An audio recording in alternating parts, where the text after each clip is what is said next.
I was 19 the night the Briars woke up and whispered my name. We lived at the edge of the Briarwood, in a valley where human lanterns ended and fey shadows began. By day, it looked harmless enough, a wall of tangled roses and thorn branches, silver mist curling between the trees. But everyone in my village knew better. Children grew up on the same warning, murmured over cooking fires and woven into lullabies. Do not go past the last standing stone. Do not follow lights between the trees. Do not draw the gaze of the Briar Witch. They never said anything about needing to save your mother. That evening, the sky was a bruise of purple and gold when I slipped past the last standing stone with a basket on my arm. My mother's fever had climbed like a wildfire, burning through every remedy the village healer had. The only thing left to try was moonbloom, a pale flower that opened only under starlight and grew, of course, on the far side of the briars. So I went. The air changed the moment I stepped beneath the first arch of thorns.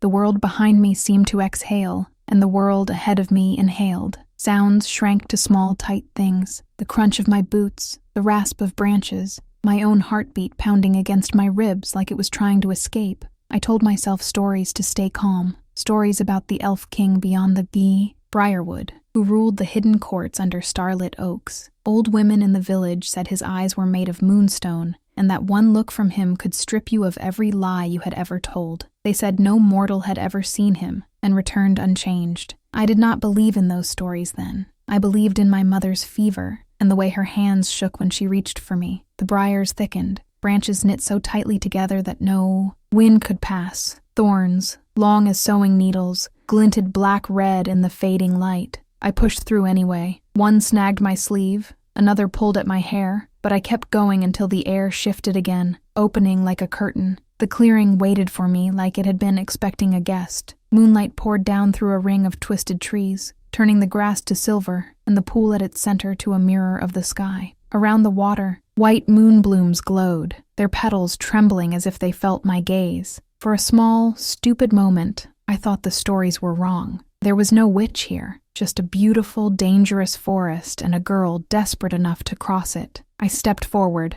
and the briars spoke, not in words at first, in movement, in a slow, sinuous shift that rippled around the clearing. Branches uncoiled, thorns turned like watchful eyes, the ground beneath my boots shivered, and from the far side of the pool, a figure rose out of the shadow of the thorns. Her dress was made of briars. That was my first thought. It clung to her body in twisting vines studded with black thorns, flowers blooming and withering along the hem in the space of a breath. Her hair fell in a dark spill around her shoulders, tangled with red rose petals. Her eyes were the color of old blood and new leaves. "Little trespasser," she said. Her voice rustled, like wind through dry thorns. "Do you know whose roots you walk on?" My throat went dry. I just need a flower. Moonbloom. My mother is sick. Always the same," she murmured, studying me. "Humans crossing the line because love made them brave or foolish. You smell of both, Alara." Hearing my name from her lips felt wrong, like opening a locked door and finding someone inside already waiting. I clutched the handle of my basket harder. "How do you know my name?"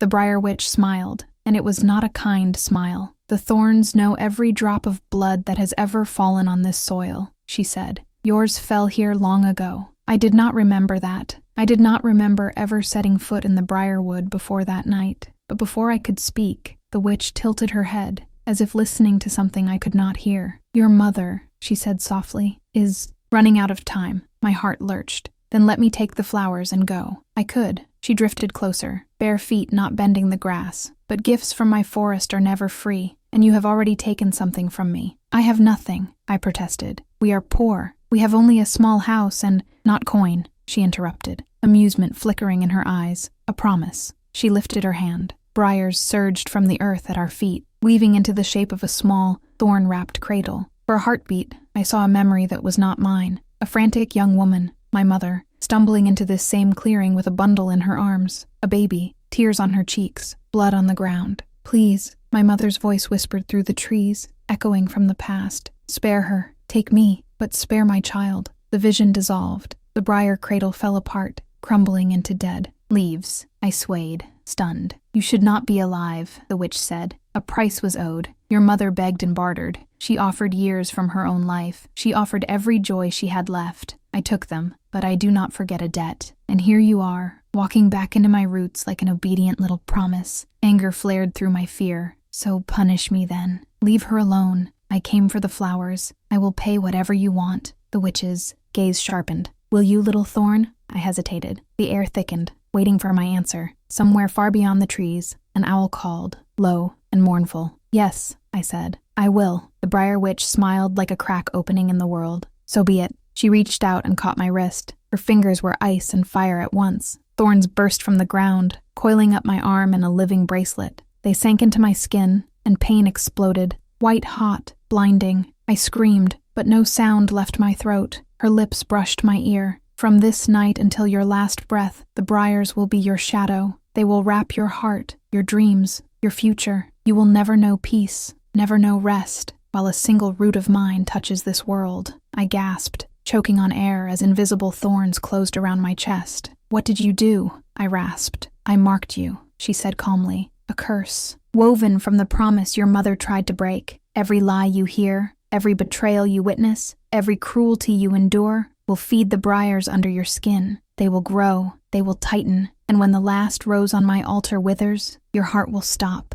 Terror shook me. No, I whispered. Please, there has to be another way. Her gaze drifted past me, toward the far edge of the clearing where the briars rose highest, forming a dark, tangled wall. For a moment, just for an instant, I saw something through them, a flicker of silver light, the suggestion of tall, graceful figures, the glint of armor beneath starlight, eyes like shards of moonstone watching us from the other side. The only power that can cut my thorns, the Briar Witch said, is older than your village, older than this forest, but he does not bargain with mortals. The Elf King, I breathed. She chuckled. You know the stories. They say he can break any spell. They say many things. Her smile faded. If he ever touches your curse, little thorn, the path to him will cost you more than you can imagine. The vision beyond the briars vanished, swallowed by darkness. I was alone again in the clearing with the witch, and the pain curling up my arm. Take your flowers, she said, releasing me. Save your mother. And remember, Alara, every breath she takes. Now she takes on borrowed time, time I allowed, time I can reclaim. I stumbled to the edge of the pool, hands shaking as I yanked moonblooms from the soil. The briars around us settled, but the ones on my wrist pulsed with a slow, steady rhythm, like a second heartbeat that did not belong to me. As I turned to flee the clearing, I felt it, a gaze, heavy and cold and curious,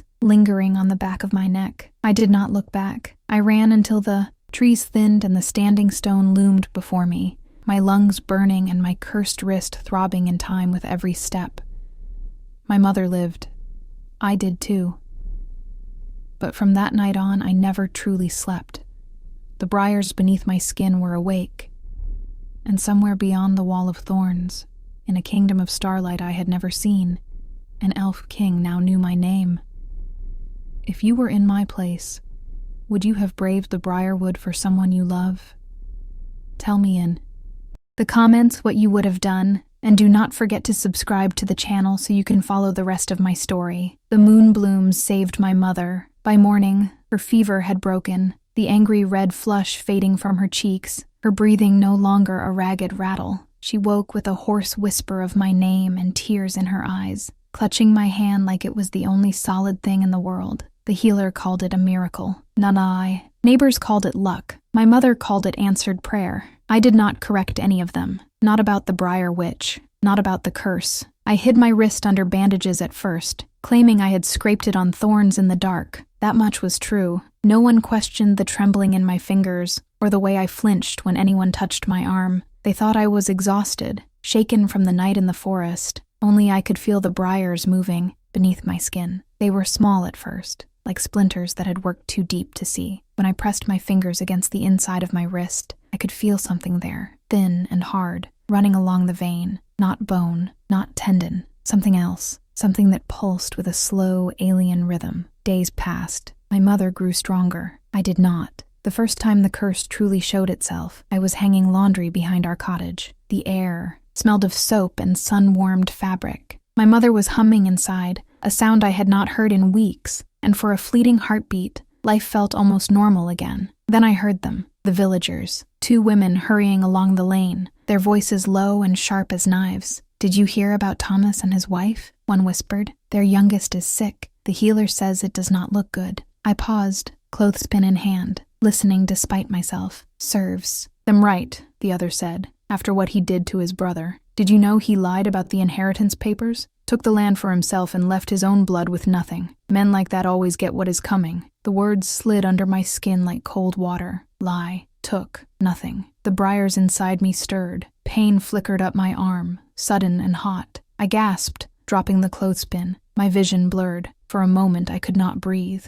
Breathe, I told myself. It is just in your head. It cannot be real. Then I looked down. Black lines, hair thin but unmistakable, had crept up from beneath my bandage, tracing the inside of my forearm like ink spilled under the skin. Tiny thorns budded along them, dark and sharp. As I watched, one of them pushed outward, breaking the surface. A single bead of blood swelled, bright red against the shadow of the thorn. I yanked my sleeve down, heart pounding. The women passed without seeing me, lost in their gossip. My mother called from inside, asking if I needed help with the laundry. I swallowed the pain, forced my voice steady, and told her I was fine. I was not fine. The curse fed on cruelty, on lies, on the small bitter injustices people tossed around with their morning bread. Every time I overheard a harsh word, felt the sting of unfairness, or remembered the way the Briar Witch had, smiled when she spoke of my mother's bargain, the vines inside me tightened. Sleep became a battlefield. I woke with my sheets tangled around me like roots, my muscles locked, phantom thorns pressing into my ribs. Sometimes I dreamed of the clearing, of roses blooming black and dripping blood, of the witch's voice whispering in my ear. Sometimes I dreamed of him, the Elf King. I never saw his face clearly in those dreams, just pieces, the edge of a jaw lit by starlight, a hand clad in silver, fingers resting on the hilt of a sword that glowed like moonlit steel, eyes that gleamed pale and distant through a veil of branches,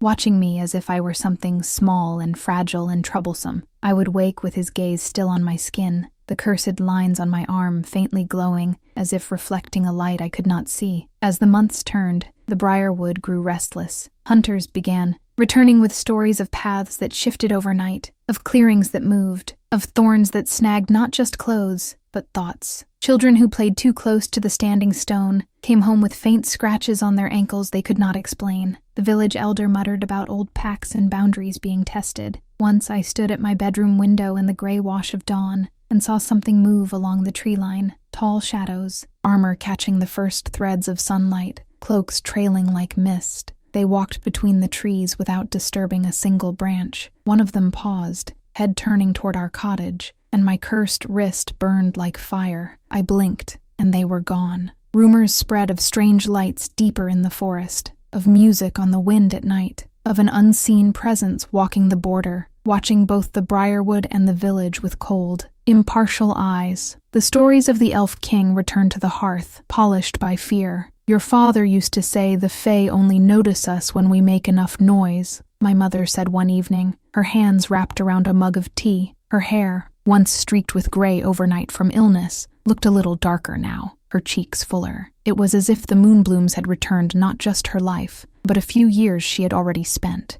Maybe we should remember how to be quiet. I swallowed, feeling the briars coil tighter around my heart. Being quiet would not save me. Every day the lines on my skin crept a little higher beneath my sleeves. Every night my dreams led me back to that clearing, the witch's eyes and the Elf King's distant presence tangled together in a web I did not understand. I had been cursed for a promise my mother made, sealed with blood and desperation. I thought I could carry it alone. I thought I could endure it in silence, sparing her the truth. But curses do not like to be ignored. They like to be fulfilled. And the Briar Witch had warned me. The only power that could cut her thorns belonged to a king who did not bargain with mortals. She was wrong about one thing, though. He was already watching me. The year the curse began to bloom under my skin, the village decided to celebrate. I remember standing at the edge of the square while they raised garlands of dried flowers and strung lanterns between the houses, their laughter floating on the evening air. A harvest festival, the elder had declared. Something to remind us that not all things were shadow and fear, that life still went on, even under the gaze of the Briarwood.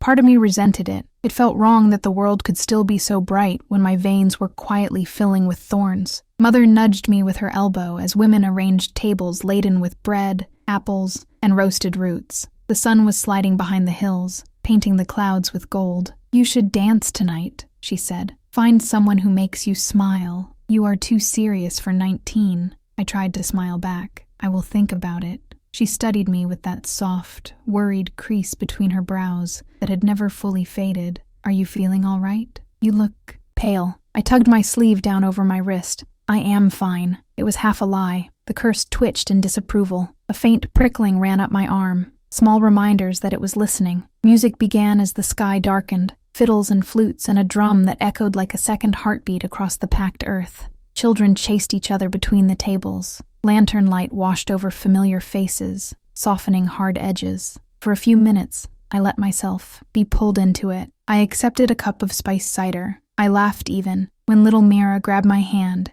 and dragged me into a clumsy circle dance, her braids bouncing as she hopped from foot to foot. "He is watching you," a thought murmured, unbidden, at the back of my mind. I looked toward the Briarwood. From the square, the trees were a dark, rippling wall beyond the fields, their shapes only just visible against the night sky. No lights glowed. There, no movement disturbed the line of shadows. Still, I could not shake the feeling of eyes. The music faltered when a group of hunters arrived late, carrying something wrapped in cloth between them. The chatter died as they laid their burden on an empty table and pulled the covering back. A boy lay there, 16 at most. His face was ashen, lips tinged blue, a thick bandage wrapped around his chest. Briar thorns were still embedded in his clothes, their tips stained with blood. His father spoke into the shocked silence, voice hoarse. He went too close to the standing stone. We pulled him back, but the thorns, they moved. They followed him. The curse inside me reacted before my mind could. Heat surged up my arm and into my shoulder, a sudden crushing grip around my lungs. My knees buckled. I caught myself on the edge of a table, breath snagging in my throat. They moved. My gaze snapped to the boy. Even from where I stood, I could see that the thorns clinging to his shirt were wrong. They writhed faintly, as if trying to burrow deeper, their black length slick with a sheen that was not quite sap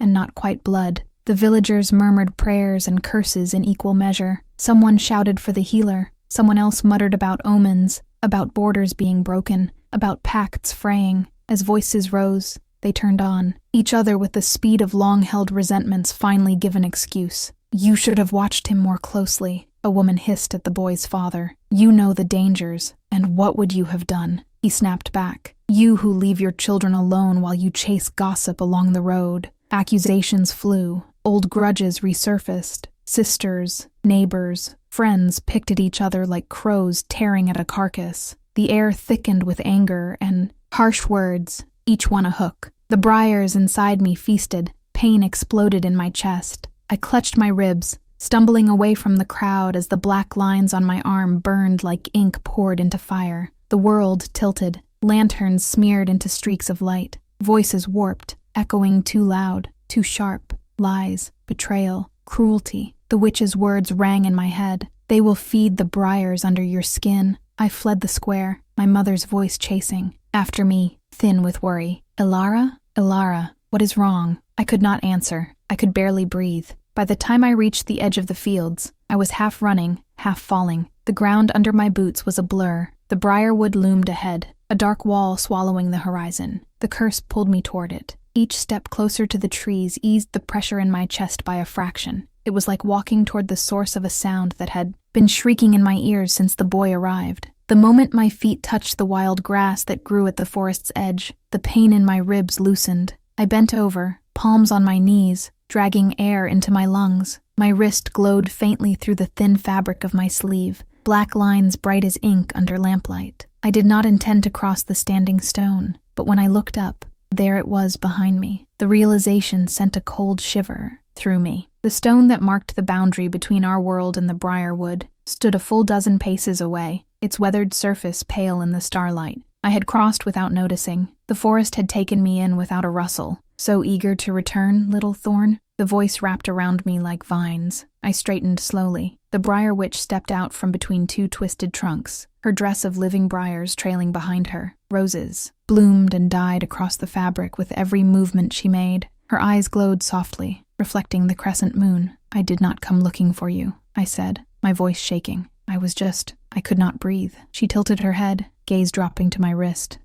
The roots are awakening. There has been much to feed them tonight. They hurt," I managed. "They are going to kill me." "Of course they are. That is what curses do." My anger flared, cutting through the fear. "Then why drag me back here, To watch. She smiled faintly, to listen. Before I could ask what she meant, the air changed. The briarwood stilled. The usual whisper of leaves and distant creak of branches fell away, leaving a silence so deep it felt like a held breath. The hairs on the back of my neck rose. "He is near," the Briar Witch whispered. Light flickered between the trees, not the warm gold of lanterns, but a cold, pure silver that turned the leaves to shards of glass. It moved closer, footstep by footstep, though I heard no sound on the forest floor. Instinct made me want to run. The curse made me stay. Figures emerged from the shadows first, tall, slender, armored in something that caught the starlight like polished bone. Their faces were strange combinations of familiar and other, features just a little too sharp, eyes just a little too bright. Fey warriors, I realized. They fanned out in a half circle around us, leaving a clear path between the trees. He walked it, no crown,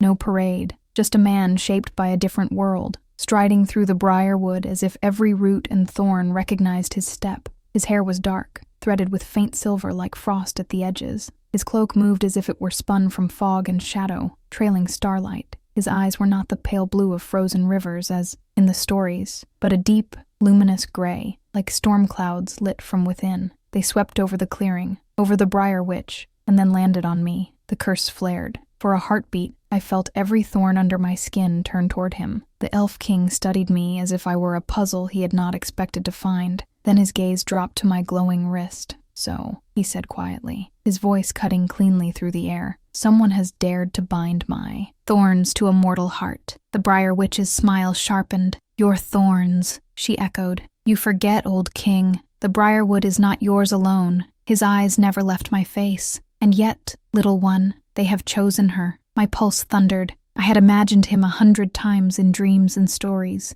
but nothing had prepared me for the weight of that gaze, for the strange, fierce calm that settled inside me when he stepped forward, closing the last distance between us. "What is your name?" he asked. I swallowed. "Ilara." He nodded once, as if confirming something he already knew. "Then this is the beginning, Ilara, not of your ending, as the witch intended." His hand lifted, stopping inches from my wrist, but of our bargain. His hand hovered above my wrist, just shy of touching. Every instinct in me screamed to pull away. Every thorn under my skin leaned toward him, reaching, like roots toward water. The air between his fingers and my arm hummed, thin and bright, a note I felt in my teeth. "If you touch it," the Briar Witch said softly, "you interfere with my working." The Elf King did not look at her. His eyes remained on me, on the black lines glowing faintly beneath my skin. "You interfered with mine first," he replied. "You took soil that answers to my crown and braided it into a mortal's veins. Do not pretend innocence." Something flickered across her face,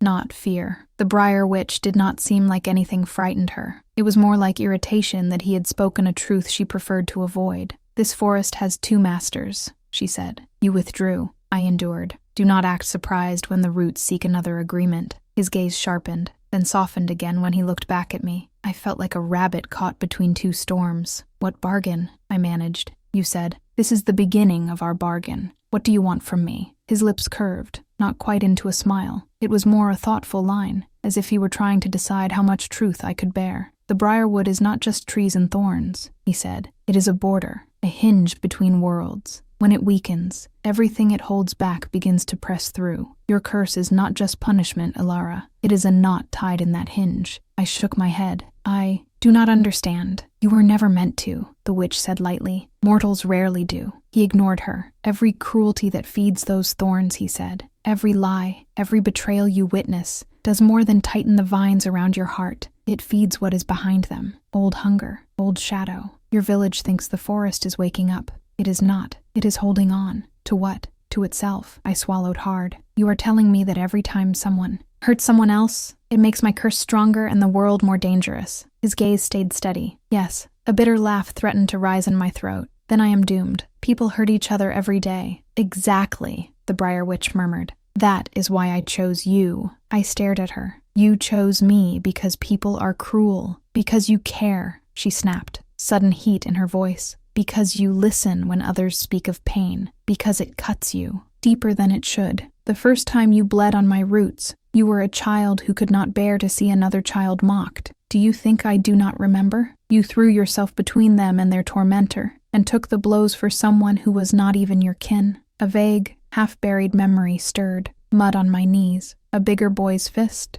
A small girl's sobs behind me, thorns in my palm when I fell, the sting of them ignored in the rush of anger. You wept when you got home, the witch continued, but not for yourself, for her. Even then, every injustice you saw felt like a splinter in your chest. I twisted that splinter into a root. Her lips quirked, cruel and almost fond. Some souls are too soft for this world. I made yours sharper. The Elf King's expression had gone very still. This is what you call mercy? He asked her quietly. Call it what you like, she said. It makes her useful. Useful to whom? I demanded. To you? To the forest, she snapped. To the balance. You wanted to withdraw your hand from this border, old king. You tired of mortal noise. So I made a lens, a vessel. Every human cruelty that would slip past your notice gathers in her. Every injustice sharpens her thorns. Through her, the Briarwood feels what your court would ignore. I felt sick, so I am a vessel, a living warning bell. The Elf King stepped a fraction closer. His presence pushed back the chill of the witch's words like a fire at my back. You are a person, he said,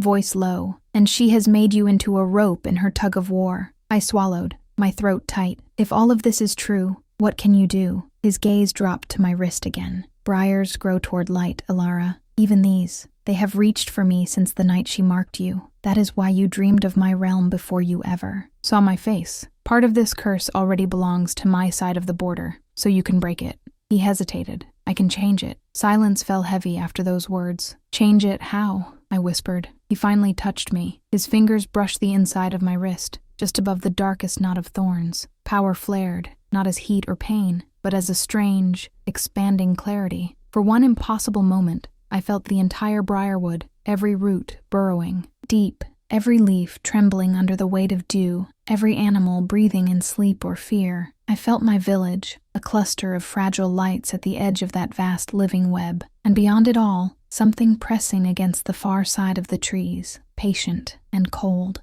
Then it snapped away. I staggered. He caught my elbow, steadying me. You are already tied to this forest, he said. I can make that bond answer to me instead of her. The Briar Witch hissed. If you do that, you bind your fate to hers. Are you so eager to tether your crown to a mortal life that may end in a handful of years? He did not look at her. If I do nothing, the roots she has woven will choke this valley, he said. Your village will fall first, then the next. The hinge will tear. I do not like patchwork magic, witch, but I will not watch this border break because you wanted a sharper tool. His attention returned fully to me. The bargain is this, Alara. I can turn your curse into a bond with my realm. The thorns will still feed on cruelty, but instead of tightening around your heart without purpose, they will draw that poison into the Briarwood and let it bleed out safely, like rot from a wound. I tried to follow. You mean I will still feel it, the pain, the injustice? Yes, he said, but it will not be senseless suffering. You will be a living bridge. Through you,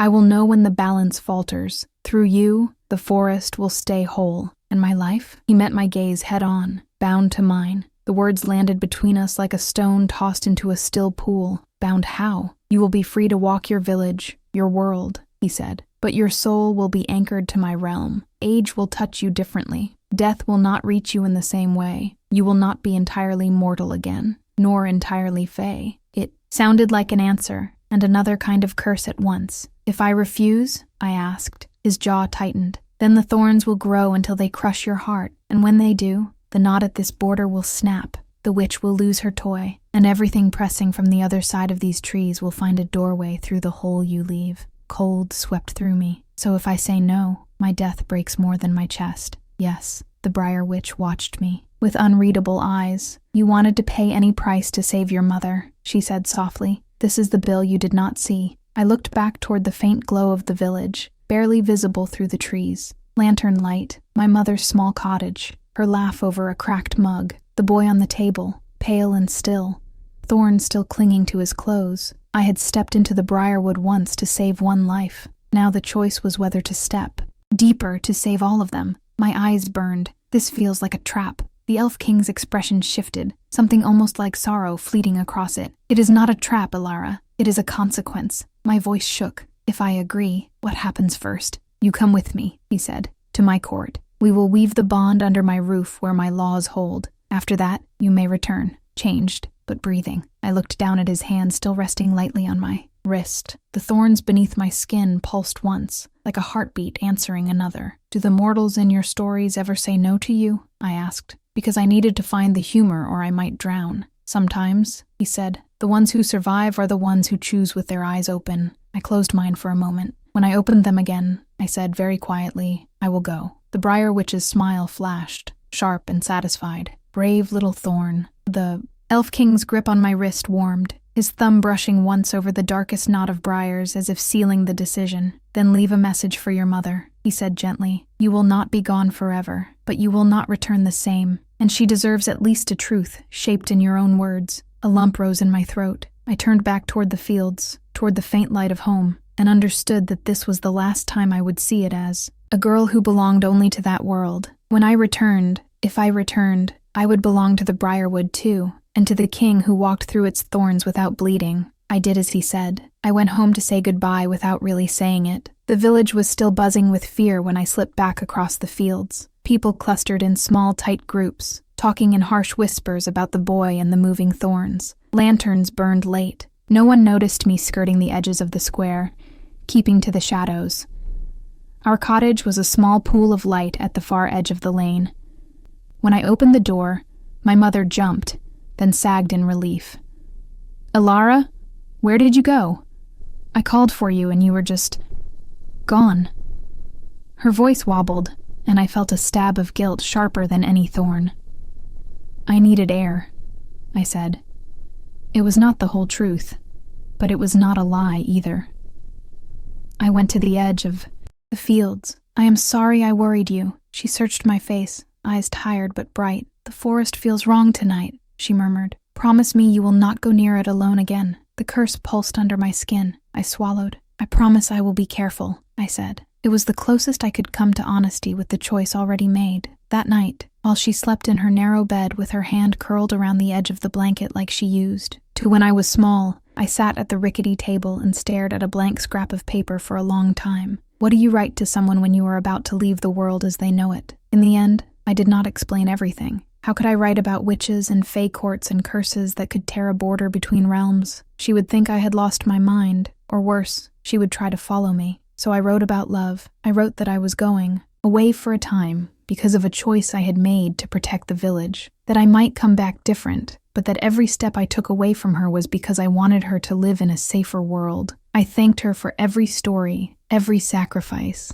every night she had stayed awake by my bed when I was sick as a child. I ended with the same words she always said to me when I was afraid. You are braver than you feel. Trust the part of you that keeps moving forward. By the time I signed my name, my tears had smudged the ink. I left the letter on her pillow where she would see it at dawn. Then I stepped out into the dark and walked back toward the Briarwood. The Elf King was waiting just beyond the standing stone.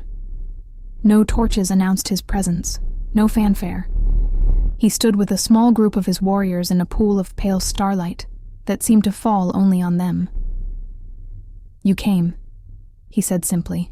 I said I would. Something like approval flickered in his eyes. He gestured toward the trees. Stay close to me. The path I open will hold for you as long as my hand does. I remembered the way the forest had swallowed me without a sound before, how easy it was to cross without noticing. I did not argue. I stepped up beside him until my shoulder almost brushed his arm. The moment we crossed the invisible line, the Briarwood changed. It was still. The same forest, and yet not. The trees seemed taller, boughs arching overhead in a living cathedral. The air thickened with the scent of earth and sap, and something colder, like iron and rain. Light sifted down through the leaves in silver shafts instead of moon-white, catching on faint motes that glowed and faded. Roots rose from the ground in a twisting pattern beneath our feet, weaving themselves into a path as we walked. I risked a glance behind us once and saw it unraveling, sinking back into the forest floor, erasing our trail. Does it always do that? I whispered. It does for me, he said, and for those under my protection. There was a warmth in that last word that did not match his cool, distant manner. Protection. I turned it over in my mind like a stone. We walked deeper, the sounds of the human world fading until there was only the soft rustle of leaves, the creak of branches, the occasional distant call of some unseen creature. Once, glowing eyes watched us from a thicket before vanishing. Once, A shape like a stag made of mist and light crossed our path without leaving hoofprints. No one spoke. The warriors moved with silent grace. I tried not to trip on the roots, aware of how clumsy my human limbs were beside them. Just when I thought the forest would go on forever, the trees parted. We stepped into a valley bathed in starlight that had no visible source. It fell from the air itself, pooling around a single massive tree at the center of the clearing. Its trunk was pale as bone, its branches spread wide like the ribs of a great vault, leaves shimmering between silver and deep green. At its base, roots coiled and wove together in intricate patterns, forming a natural throne. The heart root, the Elf King said quietly, the oldest tree in this border. As we approached, I realized it was not just a tree. Faces seemed to shift in the bark when I looked too long, not quite formed but present, like memories pressed into wood. A ring of fey figures stood around it at a respectful distance. Some wore armor, some carried staves, some robes embroidered with crawling vines. Their eyes followed me with sharp, assessing interest. A mortal, one murmured, bound already and yet unshaped. Too fragile, another said. She will break, she will bend, the Elf King replied, loud enough for all to hear. I have seen the roots in her. He guided me to stand before the heart root. Up close, I could hear it. A steady, slow thrum, like a great heartbeat under the bark. The air hummed against my skin, making the hairs on my arms rise. What do I have to do? I asked. Give me your wrist, he said. I did. His fingers closed gently around the cursed skin. The briars inside me reacted at once, surging toward his touch. Pain lanced up my arm, but underneath it was something else. A pull that felt almost like relief. You must not pull away, he warned, no matter what you see. If you do, the bond will twist, and I will not be able to untangle it. What will I see? He hesitated. Everything the thorns have drunk from you. That did not sound comforting. My mouth went dry.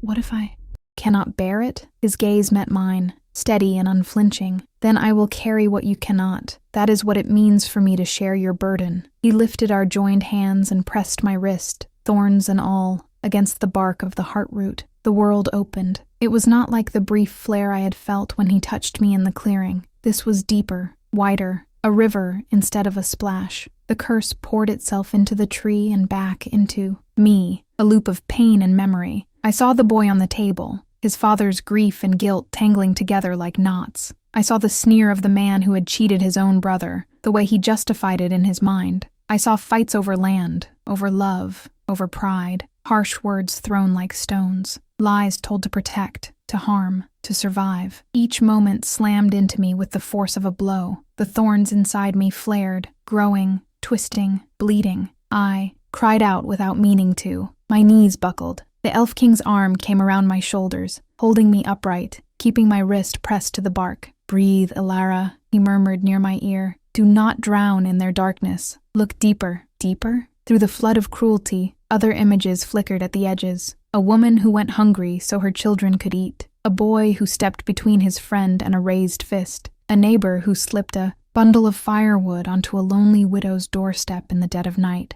Kindness, tiny, defiant acts of it glowing like embers in a sea of ash. You feel everything sharply, he said. Not only the pain. Let the good weigh against the evil. Let both feed the roots. I tried. I reached toward those other memories. Let them soak into me too. For every wound, I forced myself to see a healing. For every lie, a truth someone whispered, even when it cost them. The briars inside me shuddered, then shifted. It hurt, but the pain changed flavor. It was no longer only crushing. It stretched, like muscles long unused being forced to work. I did not know how long it went on. Time lost its shape. My world narrowed to the feel of his arm anchoring me, his hand on my wrist, the living thrum of the heart root, and the endless, messy, contradictory tide of human hearts. At some point, I realized I could sense more than my village. Threads of emotion reached farther, brushing against distant farms, lonely roads, even other settlements hugging the edges of the Briarwood. Little sparks of joy, of grief,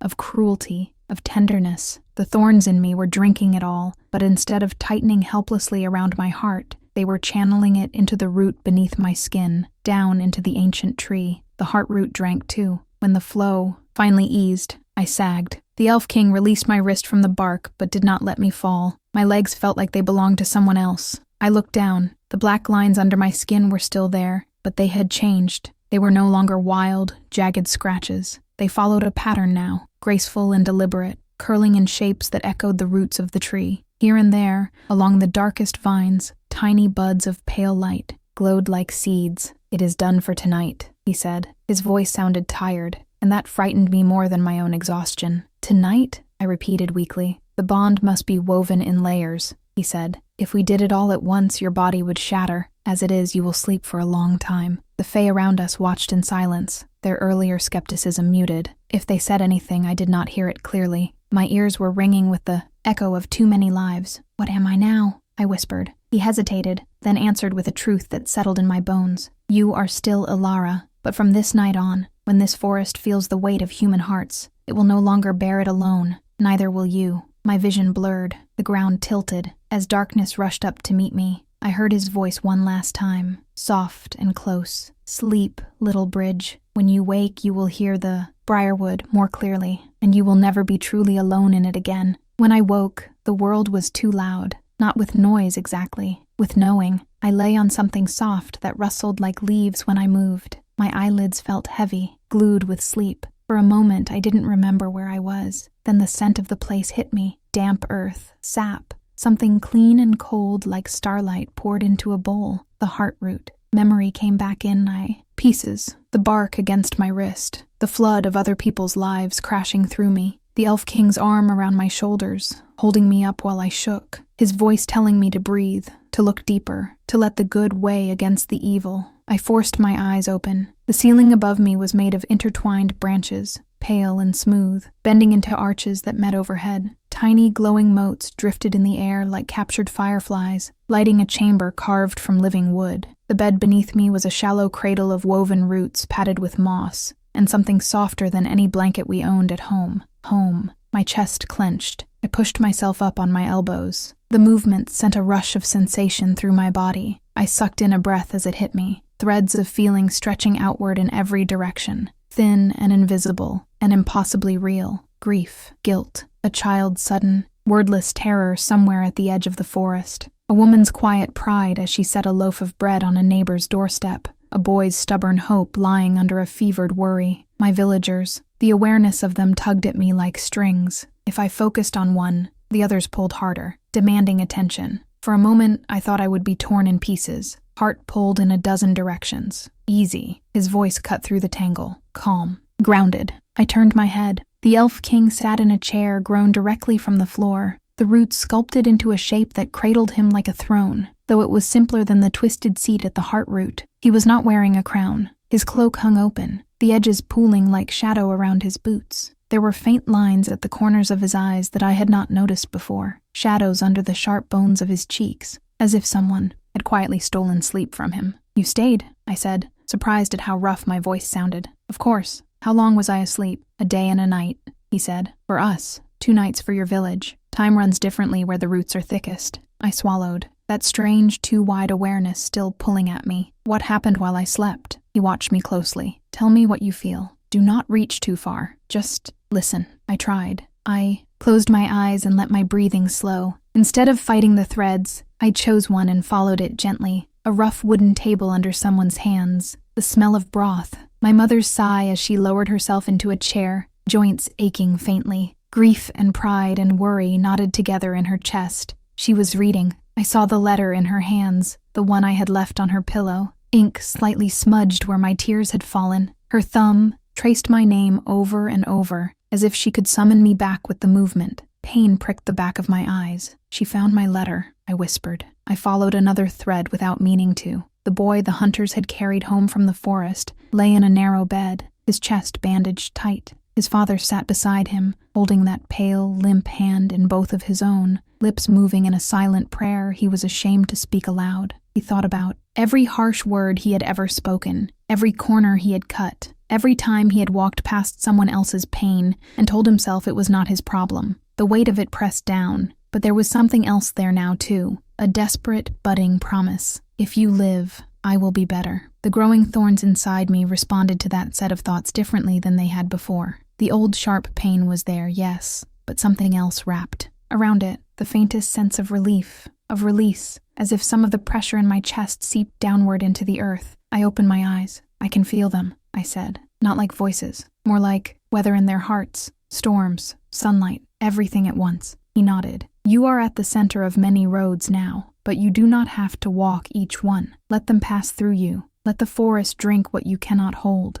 That sounds poetic, I said dryly. It feels like drowning. A flash of rueful amusement crossed his face. It will get easier, he said. You are still adjusting. We all heard the first rush when you slept. The heart root is quieter now. It breathes more easily. So do the borders. You heard it too? I asked. For a moment, he looked not like a distant legend, but simply tired. I bound your burden to myself, Alara. Every thorn that drinks in you has a reflection in me. When your chest seized, mine ached. When the memories surged, they brushed my own. It is not an insignificant weight. Guilt twisted in my stomach. I did not mean for you to suffer. You did not choose it alone, he said. I did. Do not steal my agency to soothe your conscience. That startled a short laugh out of me despite everything. You speak like my mother. She sounds like a wise woman. She would probably scold you for not sleeping. His lips curved. She may have a point. Silence settled between us for a moment, not uncomfortable. The threads pressing at my senses softened, as if the heart root itself was muffling some of their urgency to give me room to think. What happens now? I asked. Now, he said. You learn not to let this gift crack you open. You learn to move through the world without every cruelty tearing strips from you. You learn where your limits are and how to lean on mine when they are reached. Limits, I repeated. So I am not supposed to save everyone? A shadow crossed his eyes. You cannot, he said simply. If you try, you will fail, and the failing will feed the very darkness we are trying to contain. Sometimes your task will be to act. Sometimes it will be to witness and carry. Sometimes it will be to walk away. He paused. None of those are easy. I do not want to walk away. When I could help,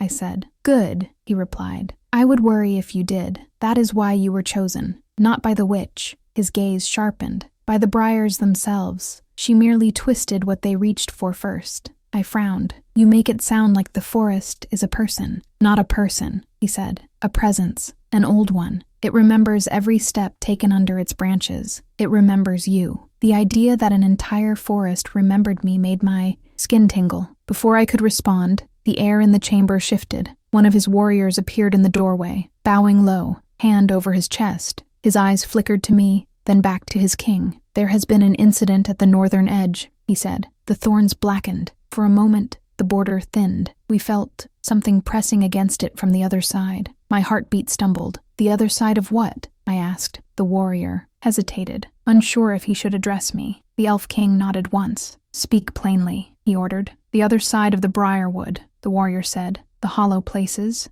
the ones that have not seen light since before your grandfather's reign. The elf king's jaw tightened. How bad? Contained, the warrior said. For now. The heartroot's pulse choked it off. But the witch's thorns are restless. She is testing how far she can push them without your hand on the other end. My cursed wrist burned in silent agreement. I told you, I whispered. She will not accept losing control. She never accepts anything she cannot claim, he said. That is why I did not entrust this border to her alone. He stood. The motion sent a ripple through the room, making the motes of light sway. I must go to the northern edge, he said. Show your presence there through me. It will remind the witch that she is no longer the only one the briars answer to. What about me? I asked. You will stay here and rest, he said. You are still half in the place you walked last night. The thought of lying back down while something pressed at the border made every part of me protest. I can help, I said. I feel it when people hurt each other. Maybe I can feel other things too. The hollow places, the pressing. His eyes met mine,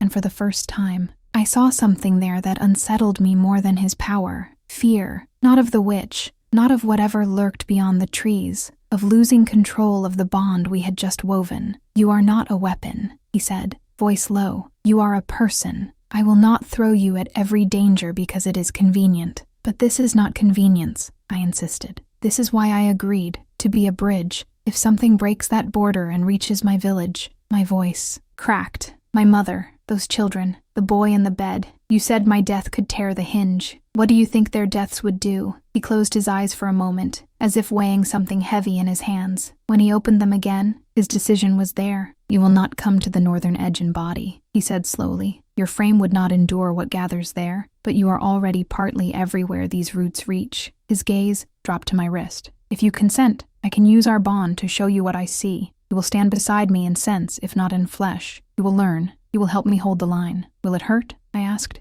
Yes. Will you feel it too? Yes. My throat worked. Then I consent. A faint, fierce light sparked in his eyes. Stubborn mortal, he murmured. Very well. He stepped closer, laying 2 fingers lightly against the side of my neck where my pulse fluttered. Close your eyes, Alara. I did. The threads around me tightened, twisting, braiding, pulling me toward some far-off point where the Briarwood shivered on the edge of something vast and cold. And far away, in the human world pinned against that living border, my village went on lighting lanterns and arguing and loving and breaking and healing, oblivious to the fact that their fate now hung on a girl lying in a Fey King's chamber, learning how to carry more than one heart at a time. The first time I stood in 2 places at once, I thought my mind would split. Eyes closed in the heart-root chamber, I felt the Elf King's fingers rest against the side of my neck, cool and steady. Then something in the bond between us tightened, like a knot being pulled snug. The air seemed to lean inward. Do not fight it, he murmured. Let the roots show you the path.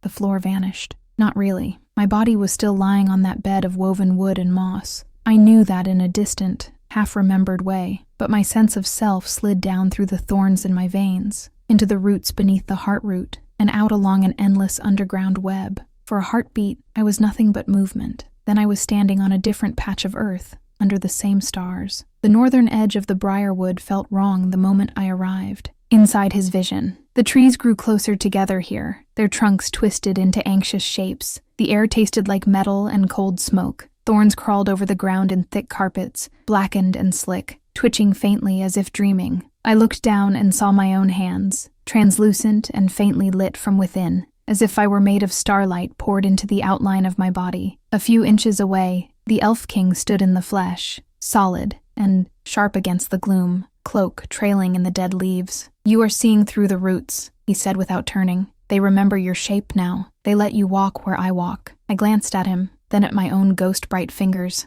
Am I actually here? In the ways that matter, he said. You cannot be harmed as a body can, but if you push too far, you can still break yourself. That sounded like a strange kind of comfort. Ahead of us, the forest ended in a wall of briars so dense they looked almost like stone. They rose higher than any tree, thorns layered upon thorns, until not a sliver of light showed between them. The air hummed with a low, constant vibration, like a swarm of unseen bees. What is behind that? I whispered. The hollows, he said. Places where things went wrong a very long time ago. Wounds in the world that never quite healed. The briarwood grew like a scab. Over them. Your witch pokes at it when she is bored. The briars writhed as if the word witch offended them. Closer now I saw it. Some of the thorns along the wall had turned glossy black, seeping a dark, slow-moving sap. Where it touched the ground, the grass shriveled into ash. My own wrist burned in sympathy. She is trying to pull whatever is behind there through you,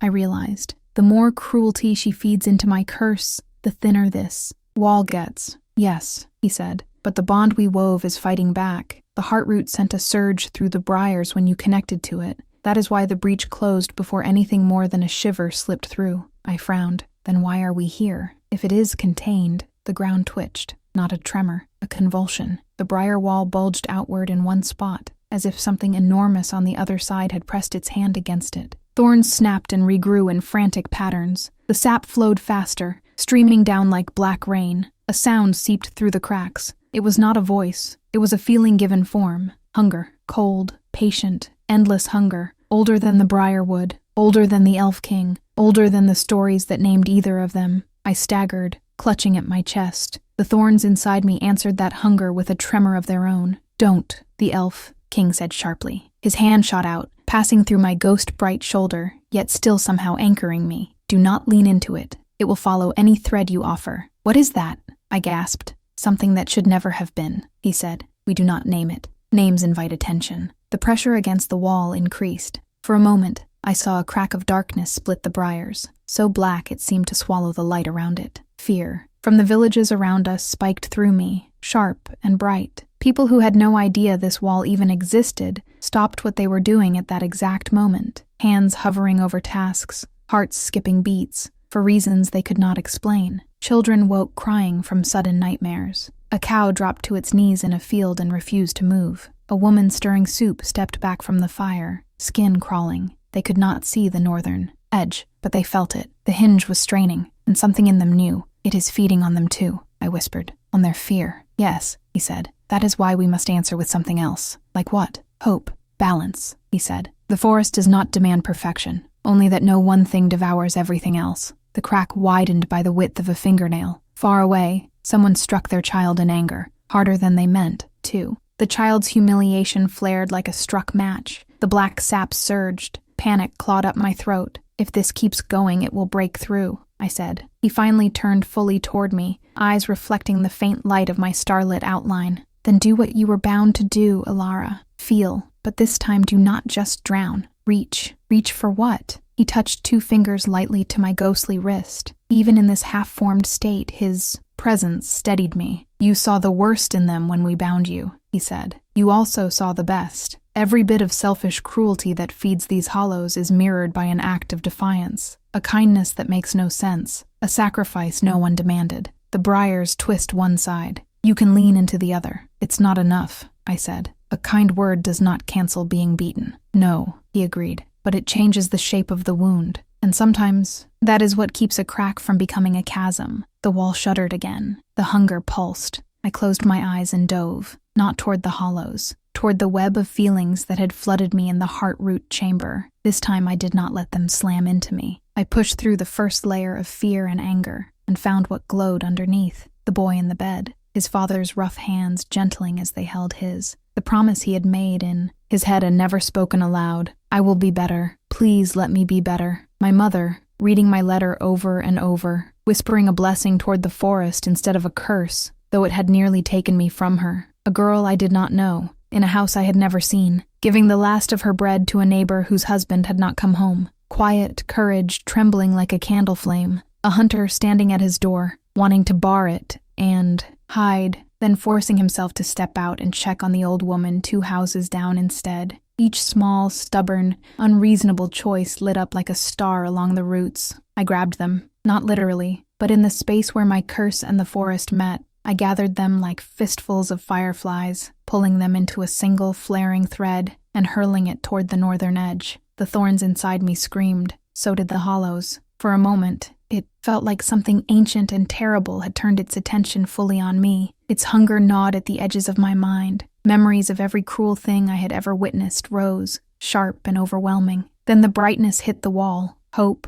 kindness, sacrifice, the things the world liked to call small and foolish, slammed into the briars with a force that shook the roots. The black sap recoiled. The bulge in the wall shivered. The crack narrowed. By the width of a fingernail, I heard the Elf King's breath hiss through his teeth, as if he had taken a blow to the ribs. Again, he said. So we did it again. I dragged every stubborn kindness I could feel into the briars. A father apologizing to a daughter, a woman sewing a patch on a stranger's cloak, a boy sharing his only toy, a girl in a cottage at the edge of the Briarwood leaving a letter on her mother's pillow instead of vanishing, without a word. Each act fed the roots instead of the hollows. Each one made the wall hold a little firmer. By the time the hunger finally withdrew, retreating like a tide pulled back from a beach, I could barely stand even in my starlit body. My awareness snapped back to the heart-root chamber so abruptly that I gasped aloud. I was on the moss bed again. I blinked up at the woven ceiling, chest heaving, every muscle trembling. Sweat slicked my skin. Across from me, the Elf King leaned against the living wall, one hand braced, his head bowed. He looked even more exhausted than before. For a heartbeat, something like raw pain crossed his face. "Are you—" my voice cracked. "Are you all right?" He let out a slow breath and straightened. "It held," he said. "That is all that matters." "That's not what I asked." His mouth twitched. "I am reminded that binding myself to a mortal heart is not a light undertaking," he admitted. "You feel everything like a blade. When you pull on the good, you cut yourself on the rest. And you feel it because I do." Yes, guilt and gratitude warred in me. "I am sorry," I whispered. "I am not," he said, and there was something fierce in it. "The hollows pulled on this border for the first time in a century, Alara, and for the first time they did not widen the crack. They met a resistance they did not expect. That is because of you. Because of us," I corrected. His eyes warmed, just for a moment. "Because of us," he agreed. Silence settled, heavy with everything we had just pushed back together. For the first time I felt something new through the bond, something that was not mine, or the forest's, or the villagers'. Loneliness, not mine, his. It was buried deep under layers of duty and age and iron will, but it was there, sharp as any thorn. Centuries of standing at this hinge alone, watching, guarding, with no one who felt the weight of it the way he did. Now that weight had cracked open and spilled into both of us. "Do you always carry this much?" I asked softly. His jaw tightened. "There is usually more distance," he said, "between their pain and mine, between mine and theirs. The witch blurred it when she twisted the briars into you. I chose to blur it further when I bound us." "You chose not to be alone in it," I said. "Perhaps," he allowed. I lay back, staring up at the ceiling, feeling the faint, steady thrum of the heart-root beneath everything. The northern edge was safe for now. The hollows had retreated, but I knew, with a certainty that settled in my bones, that this had only been a test. The Briar Witch would not stop tugging at the scab, and the thing behind the briars had noticed me, as sleep pulled at my edges again, thick and heavy. One thought rose clear and sharp through the haze. If she cannot break the wall from her side, she will try a different way. She will go through the people I love,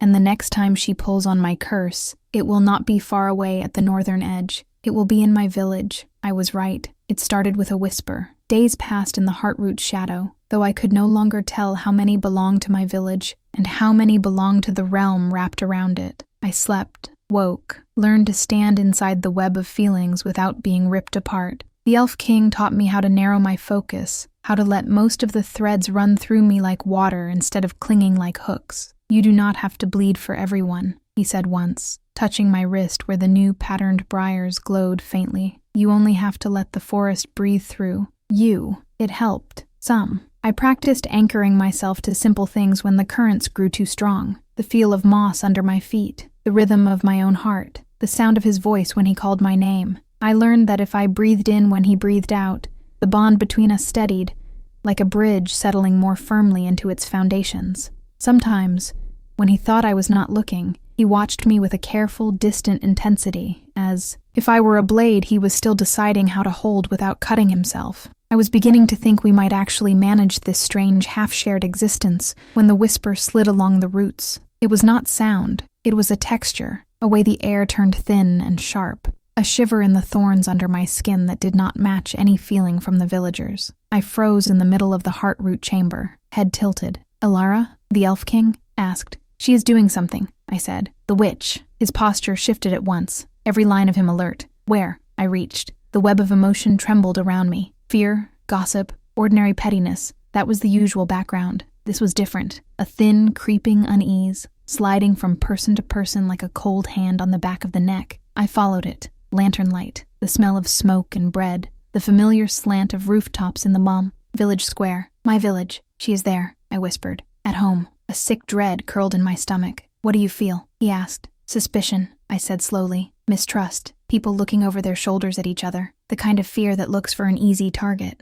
My throat tightened. "The kind of fear that gets tied to a name." "Yours," he said quietly. "Yes." Images flickered across my inner sight. 2 women speaking at a well, voices low, eyes wide. "She disappeared the same night the hunters brought in that boy," one whispered, "and the thorns moved. You remember? They reached for him like they were alive." "I heard she went into the Briarwood," the other said. "No one does that and comes back right." My mother, standing a few steps away, shoulders stiff, jaw clenched, pretending not to hear. Another thread, the village elder at his table, face lined with worry, listening to a murmur of voices around him. "If she made some kind of pact with whatever lives in that forest, we have to know," someone insisted. "We cannot just wait for the next child to be dragged under the thorns." "She is turning them," I said. "The witch is nudging their fear at me." "Of course she is," he replied. "You are the knot that ties her work to mine. If she can isolate you, make them push you away, she loosens my hold." I swallowed hard. "I have to go back." His eyes met mine, gray and full of every danger he could see that I could not. "It may be exactly what she wants," he warned. "I know," I said, "but those are my people, my mother. If I stay here while she poisons them with fear, then what did I bind myself for?" He was silent for a long heartbeat. "You understand that if she forces them to choose between you and their safety, most will not choose you," he said. The words cut, but I did not look away. "I know," I repeated. "I am not asking them to. I am asking you to take me to the Standing Stone and let me do what I can with whatever they give me." He exhaled slowly, as if he had been holding his breath since the bond was made, waiting for this moment. "You will not go alone," he said. His hand found my wrist, the touch now as familiar as my own heartbeat. The thorns under my skin stirred in recognition, threading themselves more tightly into the pattern that matched the veins of the heart root and the roots beneath the briarwood. The world tilted. When it steadied, we were standing at the edge of the fields. The village spread before us in the falling dusk, lanterns blossoming to life one by one. Smoke curled from chimneys. People moved in small, tight clusters, heads bent close, whispers sharp. The briarwood loomed behind us, a darker shadow against the sky. I had never stood here with him before. For a moment, the sight of the elf king on the human side of the standing stone stole my breath. The air around him seemed to thin, as if the human world did not quite know how to hold someone